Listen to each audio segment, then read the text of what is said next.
Hello everyone, welcome to my YouTube channel knowledge Guru Abhinav में। आज का आपका जो सेशन है वो बिहार शिक्षक भर्ती के लिए क्लास 6 का साइंस का एमसीक्यू हम करने वाले हैं। आई होप आप सबकी तैयारी बहुत अच्छे से चल रही होगी। पिछले 2-3 दिनों से वीडियो आपके लिए नहीं हम कर पाए, तो आज हमारा है क्लास 6 का एमसीक्यू। तो स्टार्ट करते हैं। पहला चैप्टर है भोजन कहाँ से आता है। तो देखिए, इसमें पहला क्वेश्चन क्या दिया है कि मिलान करना है। कॉलम 1 कॉलम 2 बना हुआ है, तो ये पहले से ही मैचिंग है। आंसर्स आपके क्या होंगे कि इसमें पहला दिया गया शाकाहारी पादप एवं पादप उत्पाद खाते हैं। जो शाकाहारी होते हैं वो पादप एवं पादप उत्पाद खाते हैं। शेर और बाघ जो होता है वो मांसाहारी जंतु होता है। दूध, अंडा, मांस जंतु उत्पाद होते हैं। और शहद जो होता है आपका मधुमक्खी के छत्ते से प्राप्त होता है। अगला प्रश्न है कि दिए गए स्थानों की पूर्ति उपयुक्त शब्दों से करना है, जो ऑलरेडी कर दिया है हमने आपके लिए। तो आप पहला क्या है, हमें शक्कर कहाँ से प्राप्त होती है। तो शक्कर आप गन्ने से प्राप्त होती है। नेक्स्ट है बंदर शाकाहारी जंतु होता है। फिर अगला क्या है, भोजन से हमें क्या मिलता है, ऊर्जा मिलती है। मनुष्य एवं तिलचट्टा कैसे होते हैं, सर्वाहारी जंतु होते हैं। तो आपसे पूछ सकता है कि देखिए, याद रखिएगा कि शाकाहारी मांसाहारी तो आपको पता है कौन कौन सा होता है। जैसे कि मनुष्य और जो तिलचट्टा है वो कैसे हैं, वो ये दोनों सर्वाहारी हैं। मतलब ये शाकाहारी मांसाहारी दोनों ही हैं। अगला प्रश्न देखो क्या है। इसमें भी आपको रिक्त स्थानों की पूर्ति करना था। इसका पहला है बाघ एक मांसाहारी जंतु है क्योंकि यह केवल मांस खाता है। और नेक्स्ट है हिरण केवल पाद उत्पाद खाता है, इसलिए इसे शाकाहारी कहते हैं या कहा जाता है। नेक्स्ट है तोता केवल पादप उत्पाद खाता है। जो दूध हम पीते हैं वो प्रायः गाय, भैंस या बकरी से प्राप्त होता है, इसलिए ये जंतु उत्पाद इसे बोला जाता है। नेक्स्ट चैप्टर है आपका दूसरा, भोजन में क्या क्या है। जो हम भोजन करते हैं उसमें क्या क्या हमें उससे प्राप्त होता है। तो देखिए, पहला क्या है, आलू में जो उपस्थित होता है वो होता है मंड। नेक्स्ट आपका है घेंगा रोग किसकी कमी से होता है। तो जो घेंगा रोग होता है आयोडीन की कमी से होता है। नेक्स्ट है रुक्षांश के मुख्य स्रोत क्या है। तो देखिए, जो रुक्षांश होते हैं इसके जो मुख्य स्रोत है ताजे फल और सब्जियां होती हैं। अगला है भोजन में मंड परीक्षण के दौरान टिचनर आयोडीन के हल्के घोल की कुछ बूंदें मिलाने पर खाद्य पदार्थ का रंग बदल जाता है। कैसा बदलता है, तो नीला या काला हो जाता है। नेक्स्ट है ऊर्जा देने वाले पोषक तत्व क्या कहलाते हैं, वसा एवं कार्बोहाइड्रेट। इसके बाद अगला है मिलान है। इसमें इधर सारे विटामिन है, इनसे इधर इस साइड लिखे हैं इनसे होने वाले रोग। तो विटामिन ए की कमी से जो रोग होता है वो दृष्टिहीनता उसे कहा जाता है। विटामिन बी की कमी से होने वाला रोग बेरीबेरी। विटामिन सी की कमी से होने वाला रोग स्कर्वी। विटामिन डी की कमी से रिकेट्स। और आपका आयोडीन की कमी से आपका होता है घेंगा रोग। अगला प्रश्न है, इनमें सही कथन को सही से अंकित करना है, यानी ट्रू फॉल्स है। पहला देखते हैं क्या है, केवल चावल खाने से हम अपने शरीर की पोषक आवश्यकताओं को पूरा कर सकते हैं। तो ये गलत है कि सिर्फ चावल खाने से जितने भी चीज़ें हमारे शरीर के लिए ज़रूरी हैं उसकी पूर्ति हम नहीं कर सकते हैं।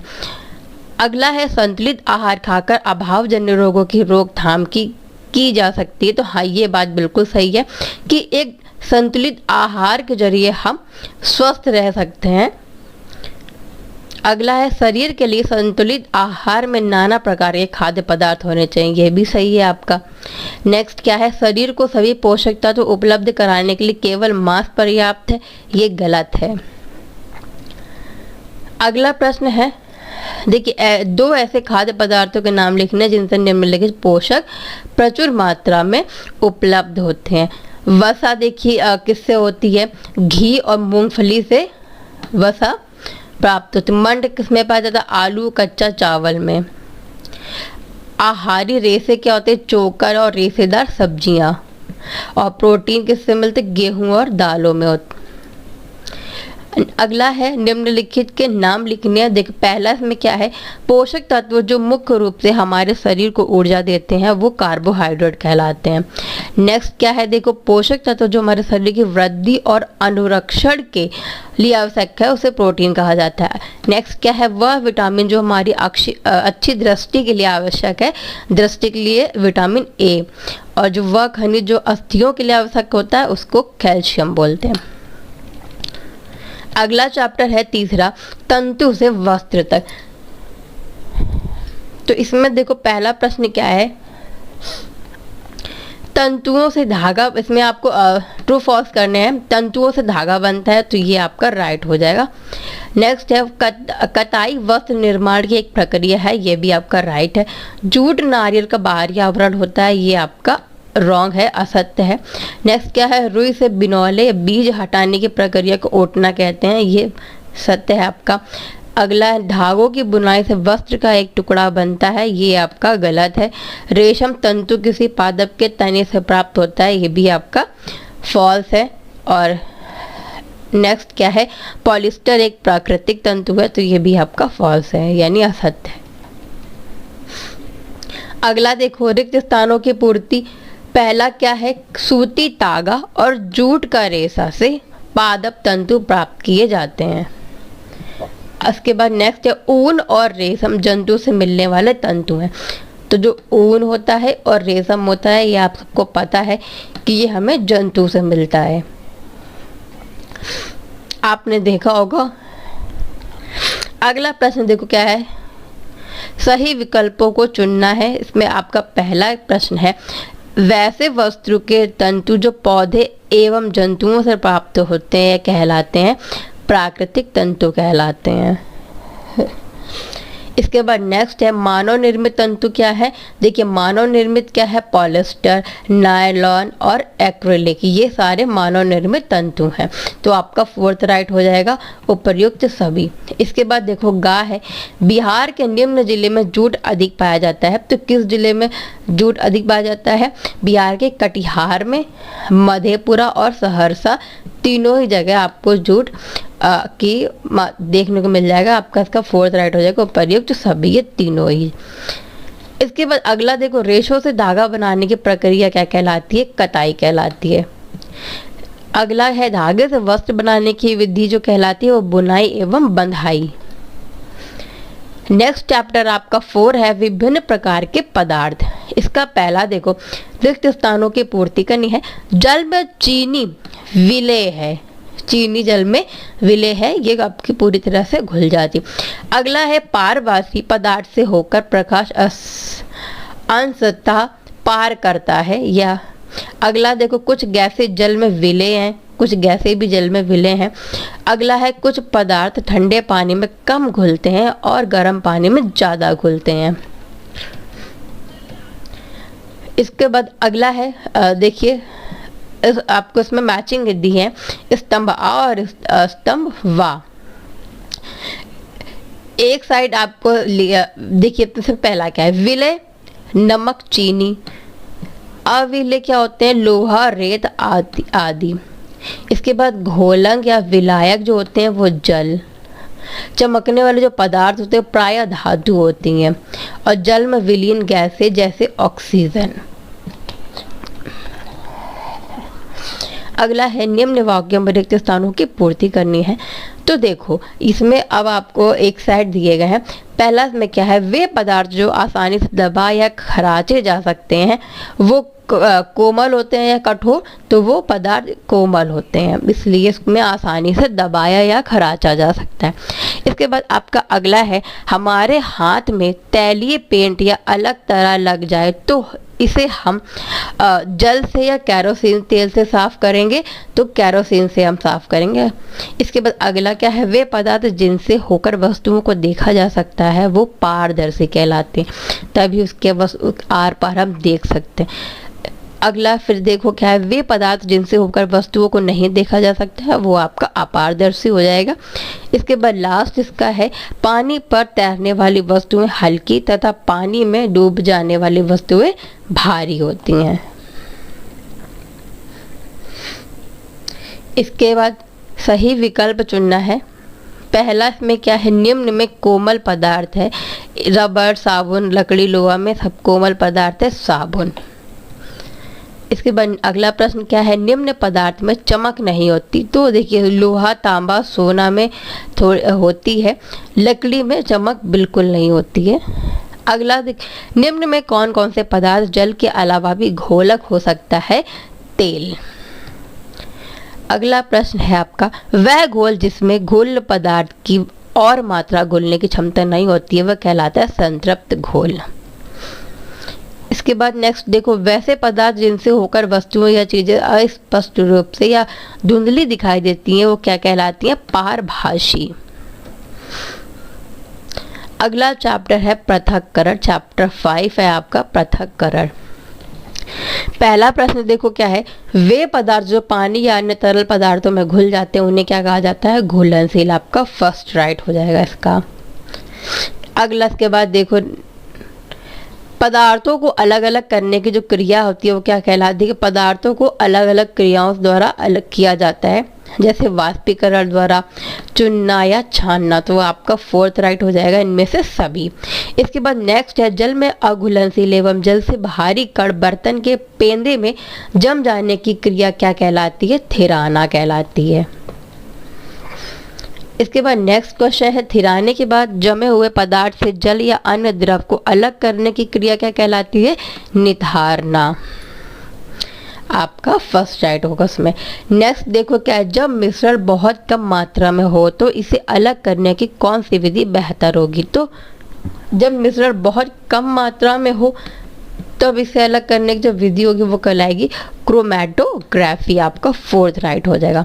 नेक्स्ट देखो क्या है, रिक्त स्थानों को भरना है। पहला, गेहूं के दानों को भूसियों से अलग करने की विधि ओसाना कहलाती है। जो गेहूं के दाने और भूसी से अलग किया जाता है, आपने देखा होगा, उसे ओसाना कहा जाता है या ओसना भी बोलते हैं। अगला, समुद्र के जल से नमक वाष्पन विधि द्वारा प्राप्त की जाती है। इसके बाद नेक्स्ट क्या है, चाय की पत्तियों को चाय से अलग करने की प्रक्रिया छानना कहलाती है। नेक्स्ट देखो, क्रोमैटोग्राफी का उपयोग पेड़ पौधों में पाई जाने वाली दवाइयों को ज्ञात करने में किया जाता है।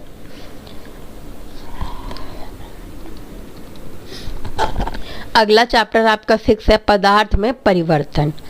देखो इसका पहला क्वेश्चन है, निम्न में से कौन सा पदार्थ ठोस अवस्था से सीधे गैसीय अवस्था में परिवर्तित हो जाता है। वो आपका तीसरा राइट हो जाएगा, कपूर। ठोस होता है, आपने देखा होगा, अगर इसको आप खुला रख दो तो ये धीरे धीरे खत्म हो जाता है, मतलब ये उड़ जाता है, तो इसलिए ये गैसीय अवस्था में परिवर्तित हो जाता है, ठोस से गैसीय अवस्था में।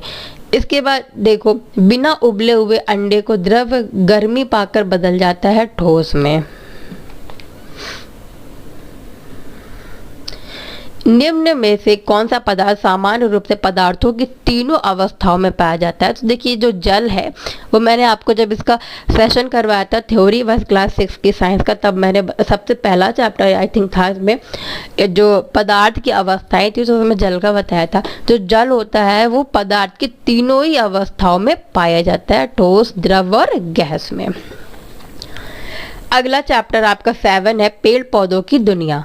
इसका पहला प्रश्न देखो क्या है, रिक्त स्थानों की पूर्ति कीजिए का नंबर है। जड़ें मुख्यतः 2 प्रकार की होती हैं, मूसला जड़ एवं झकड़ा जड़। नेक्स्ट क्या है, जड़ मिट्टी से जल एवं खनिज लवण का अवशोषण करती है। तो आपसे पूछ सकता है कि जड़ मिट्टी से जल और किसका अवशोषण करती है, तो वो करती है खनिज लवणों का। इसके बाद नेक्स्ट क्या है, पौधों को 3 वर्गों में रखा गया है, शाक, झाड़ी एवं पेड़ या वृक्ष। फिर नेक्स्ट क्या है, झकड़ा जड़ का दूसरा नाम रेशेदार जड़ भी कहा जाता है। फिर अगला है, जिन पत्तियों में सिराएं एक दूसरे से समांतर होती हैं उसे समांतर सिरा विन्यास कहते हैं। ये मैंने आपको पढ़ा रखा है। इसके बाद अगला देखो, इसमें आपको विकल्प चुनना है। आम है, आम क्या है, एक वृक्ष है, ना तो शाक है ना झाड़ी है, आम का एक पेड़ होता है बड़ा सा, इसलिए ये वृक्ष है। अगला देखो, पत्तियां जल का उपयोग बनाने के लिए करती हैं, भोजन, वाष्पोत्सर्जन, ऑक्सीजन, आपका फोर्थ राइट हो जाएगा सभी में। अगला देखो नेक्स्ट क्या है, जल की बूंदें पत्तियों से जल वाष्प के रूप में निकलती हैं, इस प्रक्रिया को क्या कहते हैं, वाष्पोत्सर्जन। अगला प्रश्न, मक्का के बीज में एक ही बीज पत्र होता है अतः इसे एक बीजपत्री कहते हैं। अगला चैप्टर है 8, फूलों से जान पहचान। तो चलिए करते हैं। पहला, फूल का जो नर भाग है उसे पुंकेसर कहते हैं। बहुत ध्यान से पढ़ने की ज़रूरत है, यहाँ पे बहुत कंफ्यूजन हो जाती है जिनको ये टॉपिक क्लियर नहीं हो पाते। जो फूल का नर भाग होता है उसे पुंकेसर कहा जाता है और फूल का मादा भाग स्त्रीकेसर। इसके बाद नेक्स्ट क्वेश्चन है, ऐसा फूल जिसमें केवल पुंकेसर होते हैं और स्त्रीकेसर नहीं होते वो कहलाते अलिंगी फूल कहलाते हैं। इसके बाद नेक्स्ट देखो क्या है, ऐसा फूल जिसमें पुंकेसर और स्त्रीकेसर दोनों उपस्थित होते हैं उसे द्विलिंगी कहा जाता है। इसके बाद नेक्स्ट क्या है, पूर्ण फूल के कितने भाग होते हैं। तो देखिए बहुत ध्यान देना, जो पूरा एक फूल होता है उसके 4 भाग होते हैं। अगला क्वेश्चन है, निम्नलिखित कथनों पर सही और गलत का निशान लगाना है। इसका देखो पहला क्या है, सभी द्विलिंगी फूल पूर्ण होते हैं, तो ये सही है। अगला, सभी पूर्ण फूल द्विलिंगी होते हैं, ये क्वेश्चन एक ही है पर दोनों की थोड़ी बहुत लैंग्वेज डिफरेंस है पर मीन एक ही है। नेक्स्ट क्या है, फूलों की अंकुड़ियों आपस में जुड़ी हो तो पंखुड़ियों भी आपस में, पंखुड़ियाँ भी मतलब जुड़ी रहती हैं, तो ये गलत है। अंकुड़ियाँ आपस में जुड़ी हो तो पंखुड़ियाँ भी जुड़ी रहें, ऐसा नहीं है जरूरी। अगला प्रश्न देखो, तीसरा क्या है, धतूरा, बैगन, लौकी के फूलों में से कौन से फूल पूर्ण है तथा कौन से अपूर्ण है, पता करके आपको ये बताना है। तो देखो जो धतूरा होता है पूर्ण फूल है क्योंकि इसमें अंकुड़ी, पंखुड़ी, पुंकेसर तथा स्त्रीकेसर चारों अंग मौजूद हैं। बैंगन क्या होता है, अपूर्ण फूल है क्योंकि इसमें पंखुड़ी नहीं होती हैं। और लौकी अपूर्ण फूल है क्योंकि यह एक लिंगी फूल है। इसके बाद चैप्टर 9 है जंतुओं में गति। देखो पहला क्या है, शरीर का अंग कहाँ जहाँ से मुड़ता है उसे क्या कहते हैं, देखो संधि जोड़ दोनों ही कहते हैं, आपका तीसरा राइट हो जाएगा। नेक्स्ट देखो, शरीर की अस्थियों का ढांचा क्या कहलाता है, कंकाल तंत्र कहलाता है। शरीर की अस्थियों का जो ढांचा आपने देखा होगा, अस्थि मतलब हड्डियाँ। नेक्स्ट क्या है, ऊपरी जड़ें एवं खोपड़ी यानी कपाल की संधि है अचल संधि। अगला है, निम्न में किस जीव की अस्थियां खोखली किंतु मजबूत होती हैं, तो ये पक्षियों की होती है।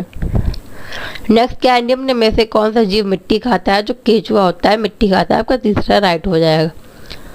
इसके बाद अगला क्या है, प्रश्न दूसरा, रिक्त स्थानों की पूर्ति करनी है। इसका पहला क्या है, अस्थियों की संधियां गति करने में शरीर की सहायता करती हैं। इसके बाद दूसरा क्या, अस्थियां एवं उपास्थियां संयुक्त रूप से शरीर का कंकाल तंत्र बनाती हैं। फिर नेक्स्ट क्या है, कोहनी की अस्थियां जो होती कब्जा संधि द्वारा जुड़ी होती हैं। आपने देखा होगा कोहनी आपकी हाथ में होती है, वो किस संधि जुड़ी होती है, वो कब्जा संधि से जुड़ी होती है। अगला है, गति करते समय मांसपेशियों के संकुचन से अस्थियां खिंचती हैं। फिर देखो नेक्स्ट तीसरा क्या है, निम्न कथनों के आगे सत्य तथा असत्य को इंगित करना है। पहला क्या है, सभी जंतुओं की गति एवं चलन बिल्कुल एक समान होते हैं, ये आपका असत्य है। फिर क्या है, उपास्थि अस्थि की अपेक्षा कठोर होती है, तो ये आपका असत्य है। अंगुलियां की अस्थियों में संधि नहीं होती है, ये भी आपका सत्य होती हैं। आपने अंगुलियों को देखा होगा 3 जगह से मुड़ जाती हैं, 3 या 4 जगह से, तो ऐसा नहीं है कि उसमें संधियां नहीं होती हैं, ना हो तो ना मुड़े बट हैं इसलिए वो वहाँ से मुड़ जाती हैं। फिर नेक्स्ट क्या है, अम्बुजा में 2 अस्थियां होती हैं, ये आपका राइट है। फिर नेक्स्ट क्या, तिलचट्टा में बाघ कंकाल पाया जाता है, ये भी आपका राइट है। नेक्स्ट देखो क्या है, 4th नंबर कॉलम 1 में दिए गए शब्दों को का संबंध कॉलम 2 के एक अथवा अधिक कथन से जोड़ना है। देखिए ऊपरी जो जबड़ा होता है आपका, पहला इसमें क्या है, ऊपरी जबड़ा जो होता है आपका वो एक अचल संधि है। मछली जो है शरीर पर पक्ष होता है, शरीर धारा रेखी होता है इनका। इसके बाद नेक्स्ट देखो, पसलियां जो होती हैं हृदय की सुरक्षा करती हैं। घोंघा जो होता है बहुत धीमी गति से चलता है। तिलचट्टा हवा में उड़ सकता है। अगला चैप्टर 10 है सजीव और निर्जीव। इसका पहला प्रश्न निम्न में निर्जीव बताना है। गाय, घोड़ा, पेड़ पौधे ये सब आपके सजीव श्रेणी में आते हैं। जो रेलगाड़ी है वो है आपकी निर्जीव। आपका फोर्थ राइट होगा आंसर। नेक्स्ट देखो, निम्न में सजीव बताना है। अब इसमें कुछ, अब देखो कुर्सी, मेज, पत्थर ये सब आपके निर्जीव वस्तु हैं। इसमें सजीव हो जाएगा बी, फोर्थ आपका राइट आंसर होगा। फिर नेक्स्ट देखो, सजीवों के मुख्य लक्षण नहीं है स्थिरता। नेक्स्ट है पौधे अपना भोजन निम्न क्रिया द्वारा स्वयं बनाते हैं, प्रकाश संश्लेषण की क्रिया प्रक्रिया द्वारा। नेक्स्ट देखो क्या है, निम्न में किस पौधे की पत्तियां छूने पर अचानक सिकुड़ जाती है। तो छुई मुई का पौधा होता है। आपने सुना होगा कि जैसे नहीं हम लोग कह देते हैं, तो जो छुई मुई का पौधा होता है वो उसको छू लेने से वो सिकुड़ जाता है।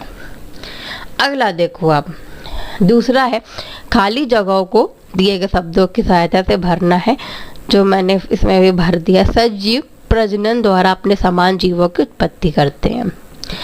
फिर अगला क्या है, सजीवों को कार्य करने के लिए ऊर्जा की आवश्यकता होती है। अगला है सजीवों में ऊर्जा उत्पन्न होने के लिए भोजन तथा श्वसन आवश्यक है। फिर देखो विषैले एवं दूषित पदार्थ उत्सर्जन क्रिया द्वारा शरीर से बाहर निकलते हैं। देखिए पूछेगा, मैं आपको एक बार बताऊं, जो पेपर आपका बनेगा इसी से, लेकिन बस होगा क्या, हो सकता है उसकी लैंग्वेज चेंज हो और आपको कंफ्यूज कर दे, आता हुआ भी गलत हो जाए। चैप्टर 11 है सजीवों में अनुकूलन।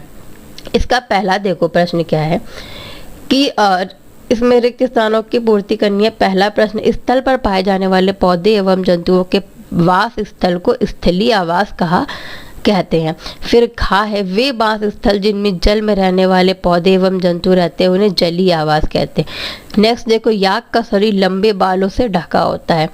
नेक्स्ट है मछली का शरीर धारा रेखी होता है जिससे वह जल में आसानी से तैर सकती है। फिर अगला है जलीय पौधों का तना लंबा, खोखला एवं हल्का होता है। फिर अगला देखो, दूसरा है कुछ मिलान करना है। मछली धारा रेखी शरीर होता है इनका। ऊंट कुबड़ होता है इनके। नागफनी कम वाष्पोत्सर्जन। याक पहाड़ी जानवर होता है। घोड़ा मजबूत इसके खोर होते हैं। इसके बाद प्रश्न नंबर 3 सही विकल्प चुनना है। पहला प्रश्न इसका क्या है, ऊंट निम्न परिवेश में पाया जाने वाला जंतु है मरुस्थली में। कैसा जंतु है? नेक्स्ट देखो, धारा रेखी शरीर होता है मछली का। फिर नेक्स्ट है हमें श्वास लेने में कठिनाई होती पर्वतीय क्षेत्रों में। इसके बाद अगला है घास स्थलीय वनों का शक्तिशाली जंतु है शेर। फिर नेक्स्ट देखो, जलकुंभी पाया जाता है कहाँ? जल में। इसके बाद चैप्टर 12 है दूरी मापन एवं गति। इसका पहला प्रश्न है एसआई मात्रक में लंबाई का मात्रक मीटर होता है। आपका थर्ड इसका राइट होगा। इसके बाद नेक्स्ट देखो, आप अपने घर से विद्यालय जाने में 1 किलोमीटर की दूरी तय करते हैं। इस 1 किलोमीटर में कितने मीटर होते हैं? तो देखिए 1 किलोमीटर में 1000 मीटर होते हैं। आपका सेकंड राइट हो जाएगा। इसके बाद तीसरा है गतिशील वस्तु का उदाहरण नहीं है। तो जो घड़ी है वो गतिशील वस्तु का उदाहरण नहीं है। नेक्स्ट देखो, आवृत्ति गति का उदाहरण है झूला झूलते बच्चे की गति, लोलक की गति और बजते तबलों के पृष्ठ की गति। इनमें से सभी हो जाएगा। आपका फोर्थ इसका राइट आंसर हो जाएगा। ये आवृत्ति गति का उदाहरण है। इसके बाद नेक्स्ट देखो, एक निश्चित समय में एक वस्तु जितनी दूरी तय करती है वह उस वस्तु की चाल कहलाती है। आपका फर्स्ट राइट होगा। इसके बाद चैप्टर 13 नंबर है प्रकाश यानी लाइट। इसका पहला प्रश्न क्या है? देखो, किसी भी वस्तु को देखने के लिए आवश्यक है प्रकाश। अगर प्रकाश नहीं होगा तो आपको कुछ भी साफ साफ नहीं दिखेगा। अगला प्रश्न देखो, प्रकाश गमन करता है सीधी रेखा में। आपका फर्स्ट राइट हो जाएगा। फिर नेक्स्ट प्रश्न है प्रकाश स्रोत से पहला दर्पण पर पड़ने वाली किरण कहलाती है आपतित किरण। आपका सेकंड राइट आंसर होगा।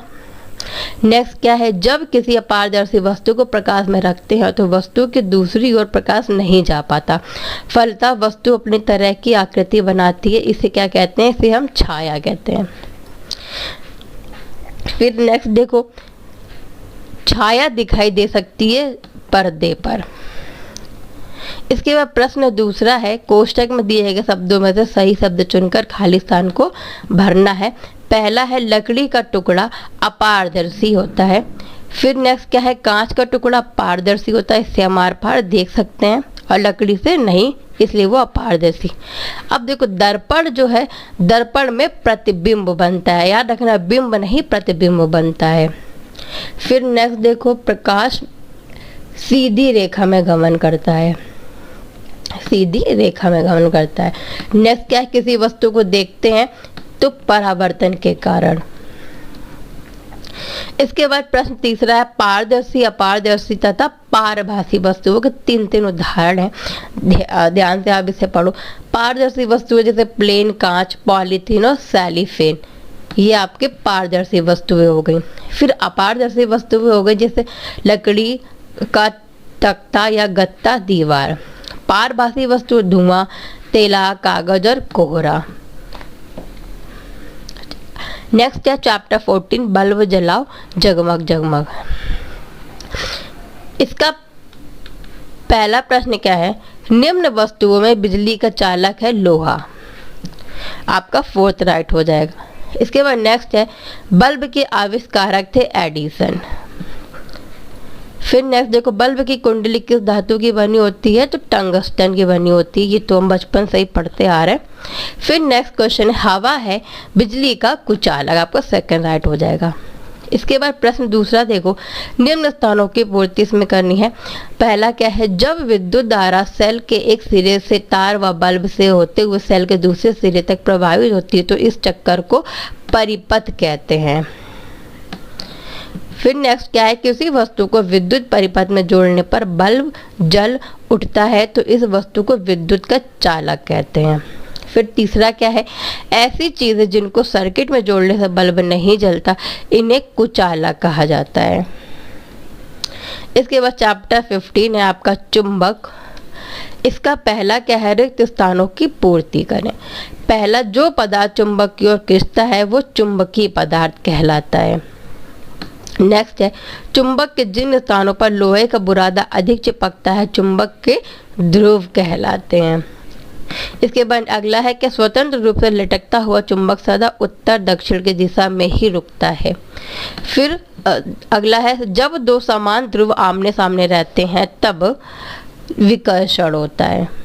जब दो समान ध्रुव आमने सामने होते हैं तब क्या होता है, विकर्षण होता है, तब आकर्षण नहीं होता। आप कभी भी देखना, दो मैग्नेट को हाथ में लेना और दोनों को एक साइड रखना, अगर दोनों ध्रुव समान होंगे और आमने सामने होंगे तो वो चिपकेंगे नहीं, उनके अंदर विकर्षण होगा।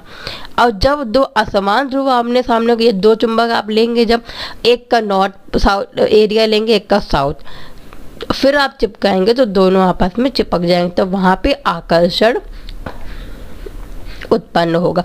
तो यहाँ पे देखो दिया भी है, जब दो असमान ध्रुव आमने सामने होंगे यानी नॉर्थ और साउथ ध्रुव आमने सामने होते तब आकर्षण होता है। इसके बाद दूसरा देखो, मिलान करना है। जो मैग्नेटाइट होता है आपका प्राकृतिक चुंबक कहलाता है। इसके बाद लोहा, निकल, कोबाल्ट चुंबकीय पदार्थ हैं। फिर नेक्स्ट क्या है, दो ध्रुव उत्तरी एवं दक्षिण होते हैं, नॉर्थ और साउथ। लकड़ी क्या है, अचुंबकीय पदार्थ है। और मैग्नेस क्या है, यूनान का चरवाहा। इसके बाद आप देखो तीसरा क्या, निम्न वाक्य में जो सही हो उनके सामने सही का चिन्ह एवं गलत के सामने गलत का चिन्ह लगा दिया है, आप पढ़ो से। पहला क्या है, प्लास्टिक एक चुंबकीय पदार्थ है, ये गलत है। दूसरा क्या है, कृत्रिम चुंबक का आविष्कार यूनान में हुआ, ये भी गलत है। सही क्या है, सही ये है कि यूनान में जो प्राकृतिक चुंबक का आविष्कार हुआ था। नेक्स्ट देखो, जो वस्तु चुंबक की ओर आकर्षित होती है उसे क्या कहते हैं, चुंबकीय वस्तु कहलाती है, मतलब ये आपका सही है। नेक्स्ट, चुंबक के दो ध्रुव होते हैं, ये भी आपका सही है, नॉर्थ साउथ दो ध्रुव होते हैं। चैप्टर 16 है आपका जल। पहला क्या है, रिक्त स्थानों की पूर्ति करनी है इसकी। पहला देखो इसमें क्या है, पहले का पहला जल को वाष्प में बदलने की जो क्रिया होती है वो वाष्पीकरण कहलाती या कहते हैं। अगला क्या है, जल वाष्प को जल में बदलने की क्रिया को संघनन कहते हैं। फिर 1 वर्ष या इससे अधिक समय तक वर्षा न होने से उस क्षेत्र में सूखाड़ होने की आशंका होती है। नेक्स्ट, अत्यधिक वर्षा से बाढ़ आती है। क्या आती है, बाढ़। इसके बाद अगला देखो, निम्नलिखित में से प्रत्येक का संबंध क्या वाष्पन अथवा संघनन से है। तो इसका पहला, गीले कपड़ों पर इस्त्री करने पर भाप का ऊपर उठना वाष्पीकरण कहलाता है। इस्त्री मतलब प्रेस या आयरन करते हैं आप उसको। नेक्स्ट क्या है, सर्दियों में प्रातःकाल कोहरे को दिखना, ये संघनन कहलाता है। फिर देखो, गीले कपड़े से पोंछने के बाद श्याम पट कुछ समय बाद सूख जाता है, इसे भी वाष्पीकरण कहते हैं। फिर नेक्स्ट क्या है, गर्म छड़ पर जल छिड़कने से भाप का ऊपर उठना, ये भी आपका वाष्पीकरण कहलाता है। अगला चैप्टर 17 है जलवायु। सही उत्तर इसमें चुनने हैं। पहला क्या है, श्वसन के लिए आवश्यक होती है वायु। नेक्स्ट देखो, पर्वतारोही ऊंचे पर्वतों पर चढ़ते समय किस गैस का सिलेंडर अपने साथ ले जाते हैं, तो वो ऑक्सीजन का ले जाते हैं। नेक्स्ट क्या है, वायु एक मिश्रण है, देखिए गैसों का, जल वाष्प का, धूल कणों का। तो आपका 4th राइट होगा उपर्युक्त सभी। इसके बाद क्या, नेक्स्ट देखो, मोमबत्ती का जलना वायु में उपस्थित किस गैस के कारण संभव है, ऑक्सीजन के कारण। आपका इसका 4th राइट होगा। नेक्स्ट देखो, चूना जल में फूकने पर इसका दुधिया रंग में बदलना किस गैस के कारण होता है, कार्बन डाइऑक्साइड के कारण होता है। आपका इसका 3रा राइट हो जाएगा। इसके बाद दूसरा देखो, रिक्त स्थानों की पूर्ति करनी। पहला इसमें क्या है, पृथ्वी के चारों तरफ घिरी हुई जो वायु की परत को वायुमंडल कहते हैं। फिर नेक्स्ट क्या है, गोताखोर जब भी समुद्र में गहराई तक जाते हैं तब ऑक्सीजन गैस का सिलेंडर ले जाते हैं, या जब पर्वतों पे जाते हैं तब भी ऑक्सीजन गैस का सिलेंडर अपने साथ ले जाते हैं। फिर अगला देखो, क्या वायु में नाइट्रोजन की मात्रा जो है वो आपकी 78% है। नेक्स्ट फिर देखो, पौधे श्वसन में कार्बन डाइऑक्साइड गैस लेते हैं। जब पौधे सांस लेते हैं या तब वो क्या लेते हैं, कार्बन डाइऑक्साइड। अगला है, जो जीव पानी में रहते हैं वो श्वसन के लिए पानी में घुली हुई ऑक्सीजन का उपयोग करते हैं। अगला आपका चैप्टर 18 है ठोस कचरा प्रबंधन। ये आपका लास्ट चैप्टर है। निम्न कथनों में सही के सामने सत्य और गलत के सामने गलत का निशान लगाना है, मतलब है ट्रू फॉल्स करना है। पहला क्या है, कचरे के कारण वायु, जल एवं भूमि दूषित हो जाती है, ये बात सही है, आपका राइट है। नेक्स्ट देखो, पदार्थ जिसका विघटन आसानी से हो जाता है जैव विघटनीय पदार्थ कहलाता है, ये आपका राइट है। फिर नेक्स्ट अगला है, पदार्थ जिसका विघटन आसानी से नहीं हो सकता जैव अविघटनीय पदार्थ कहलाता है, ये भी आपका राइट है। एंड पुराने अखबार शीशियों, प्लास्टिक और धातुओं से बनी चीजों को कुछ प्रक्रिया द्वारा नए उपयोगी रूप से परिवर्तित करना पुनः चक्रण कहलाता है, ये भी आपका राइट है। ये आप सिर्फ 4 ट्रू फॉल्स ना समझो, इससे आपको कितने क्वेश्चंस बन सकते हैं जब आप ये डीपली पढ़ेंगे तो आपको समझ में आएगा। तो आई होप आपको ये वीडियो अच्छी लगी होगी। ये आज का जो था आपका क्लास 6 का साइंस का MCQ कंप्लीट हो गया, थ्योरी भी मैंने करवा दी है। आप हमारे चैनल के प्लेलिस्ट में जा कर के सारे वीडियोस थ्योरी वाइज या MCQ देख सकते हैं। अगर आप हमारे चैनल पे नए हैं तो चैनल को सब्सक्राइब करना बिल्कुल भी ना भूलें और बेल आइकन को भी दबाना, ताकि हमारी जो आने वाली वीडियो हो आप तक सबसे पहले पहुँचे। और वीडियो अच्छा लगा हो तो लाइक और शेयर जरूर कीजिएगा। तब तक आप अपनी तैयारी ऐसे कंटिन्यू रखिए, पढ़ते रहिए। Thank you so much.